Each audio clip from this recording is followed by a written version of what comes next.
Hello everyone, if you wanted to know how you can play Subway Surfers on your computer, then you have come to the right place because in this video I'm going to show you how easy it is to download and play Subway Surfers on your computer easily. So first off, you're going to open up your web browser, you're going to search for BlueStacks, you're going to go on to this link, you're going to go ahead and download this BlueStacks software up on your computer. Once you're done downloading it, you're going to go ahead and open it up. And once you're here, what you're going to do now is you're going to search for Subway Surfers here.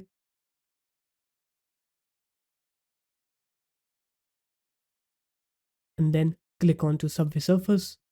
Click install from Google Play and then it will redirect you to the Google Play Store. You're going to log into your Google Play account and then click install here, and then it will start downloading on your computer. So just wait for it to complete downloading, and once it's done downloading, you can go ahead and play Subway Surfers on your computer. So there it is guys, that's how easy it was. If you guys found this video helpful, make sure to leave a like, comment and subscribe to the channel, and I'll see you in my next video. Peace.